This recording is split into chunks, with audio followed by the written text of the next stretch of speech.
The heavy oak doors of Oak Ridge High clicked shut, the sound echoing through the empty, cavernous hallway like a gunshot. It was 6 p.m. on a Friday.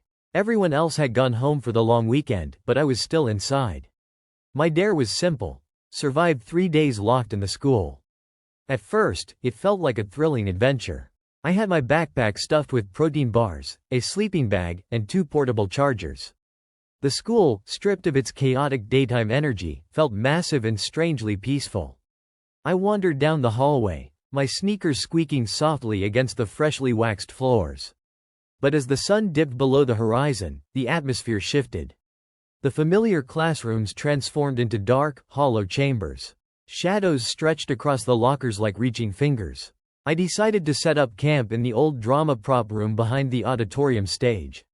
It was tucked away, filled with racks of dusty costumes and forgotten stage sets, the perfect place to hide.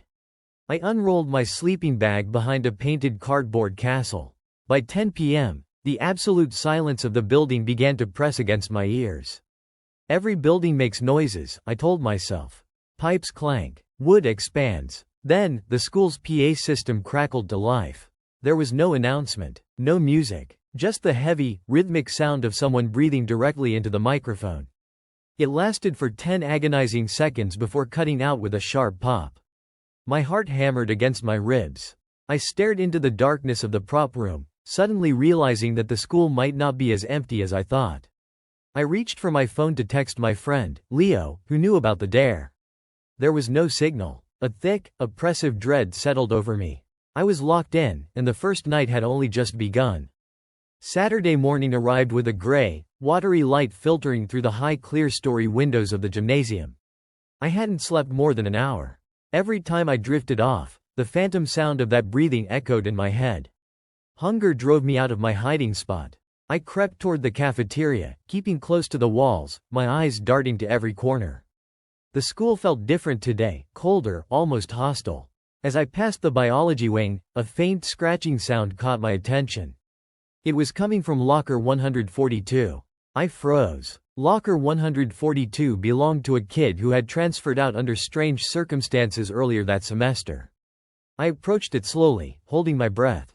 Scritch, scritch, scritch. It sounded like fingernails clawing at the inside of the metal door. "Is someone in there?" I whispered, my voice trembling. The scratching stopped instantly. A heavy, suffocating silence fell over the corridor.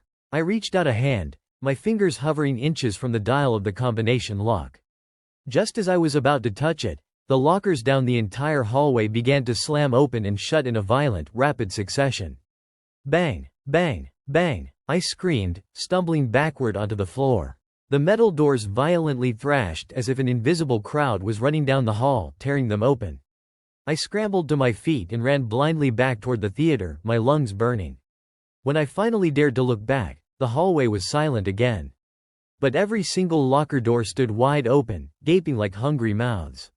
I locked myself in the prop room, dragging a heavy wooden chest against the door. I realized then that this was no longer a game. Something was in the school with me, and it knew I was there. By Saturday night, the temperature inside the school had plummeted. My breath bloomed in white clouds before me. The heating system was off, but this cold felt unnatural, creeping deep into my bones. I couldn't stay in the prop room anymore. The air there had grown thick and foul, smelling of damp earth and rot. I needed to find another exit. I knew the old boiler room in the basement had a coal chute that led to the back parking lot. It was risky, but it was my best shot at escaping. I navigated the dark corridors using only the dim screen of my phone.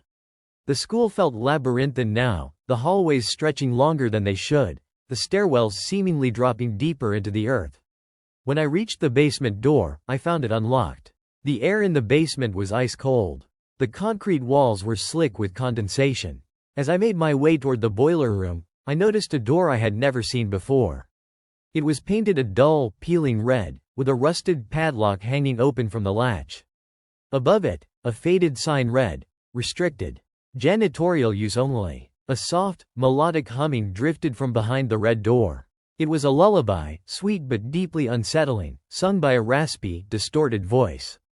Against my better judgment, drawn by a morbid curiosity I couldn't control, I pushed the door open. Inside, the room was empty except for a single, old-fashioned desk in the center. On the desk sat a vintage cassette player, its reels slowly turning. I stepped closer to turn it off. But as I reached out, the humming stopped. The tape kept spinning, but the audio changed. It was my own voice, recorded from earlier that day. Is someone in there? The cassette player hissed with static, then played the sound of my own terrified scream from the hallway. I backed out of the room, my heart thrashing wildly. I turned and fled toward the boiler room, desperate for the coal chute. But when I reached the boiler room, my hopes shattered. The coal chute had been welded shut, thick steel bars bolted over the opening.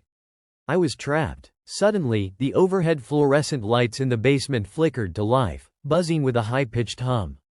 Thud, thud, thud. Heavy, deliberate footsteps echoed from the stairs I had just descended. They were slow, dragging, as if whoever, or whatever, was walking had a heavy weight attached to them.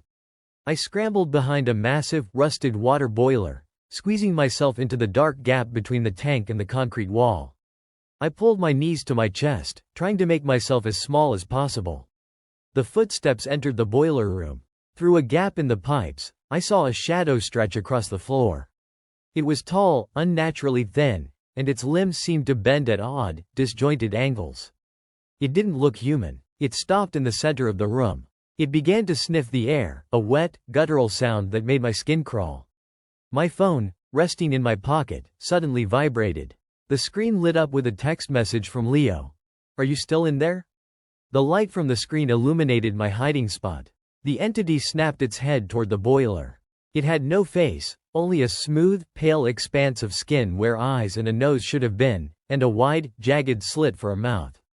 It began to crawl toward me on all fours, moving with terrifying, insect-like speed. I didn't think. I scrambled out from behind the boiler, kicking a metal pipe toward the creature. It shrieked, a sound like tearing metal, as the pipe struck its shoulder, slowing it down for just a second. I bolted up the basement stairs, my legs pumping with pure adrenaline. I could hear it behind me, its limbs clicking against the concrete as it pursued me up the steps. I burst through the basement door and slammed it shut, sliding the heavy metal bolt into place. The door immediately shuddered as the creature threw itself against the other side. The wood groaned, the metal latch bending under the force. I ran. I didn't look back. I sprinted up to the second floor, hoping the science labs would offer a place to lock myself in. The hallways were pitch black now, the windows outside showing only the deep void of a storming Sunday night. Rain lashed against the glass like frantic hands trying to get in. I slipped into Chemistry Lab B and barricaded the door with a heavy teacher's desk. I collapsed onto the floor, gasping for air, tears stinging my eyes. I checked my phone. 1:15 a.m., Sunday. I still had to survive another 18 hours until the janitor arrived on Monday morning. As I sat in the dark, the storm outside grew louder. Thunder shook the building. Then, the PA system crackled to life again. This time, the voice wasn't breathing. It was speaking. It was my mother's voice, sounding distorted and robotic. "Come down to the lobby, sweetheart. It's time to go home." But I knew my mother was 30 miles away. I pressed my hands over my ears, refusing to listen to the mocking voice on the speaker. The creature was playing with me, twisting my mind, trying to draw me out into the open. The storm raged outside, and the temperature in the lab dropped so low I could see my breath freeze on the glass apparatuses around me. Hours bled into one another. I didn't move from behind the desk. Every creak of the building felt like an approaching threat. Finally, the dark sky outside began to turn a pale, dusty gray. Monday morning had arrived. At exactly 6 a.m., the heavy front doors of the school rattled. I heard the distant jingle of keys, followed by the familiar, echoing sound of the main doors opening. The janitor. I pushed the desk away from the lab door, my body aching and exhausted. I stumbled out into the hallway. The light was normal again, the oppressive, terrifying atmosphere of the weekend evaporating under the morning sun. I ran down the stairs, bursting into the main lobby. There stood Mr. Henderson, the head custodian, holding a mop bucket. He looked up, his eyes widening in utter shock as he saw my disheveled hair, torn clothes, and pale face. "What in the world are you doing here?" he gasped. "Mr. Henderson, you have to help me, there's something in the school," I cried, collapsing at his feet. He helped me up, calling the principal and my parents immediately. Within 30 minutes, the lobby was filled with police officers, my hysterical mother, and the school principal. I tried to tell them about the lockers, the cassette tape, and the faceless thing in the basement. They looked at me with pity and concern, assuming I had suffered a psychological breakdown from being locked inside. The police searched the entire school. They found my sleeping bag in the prop room, but they found nothing else. No creature, no recording. As I was being led out of the school lobby, wrapped in a blanket, I looked back at the second-floor windows. Standing in the window of Chemistry Lab B, pressed against the glass, was a pale, faceless figure. It raised a hand, slowly waving goodbye to me. I was caught, and I was safe. But I knew I would never, ever step foot inside Oak Ridge High again. Make sure to like and subscribe for more Midnight Thread stories.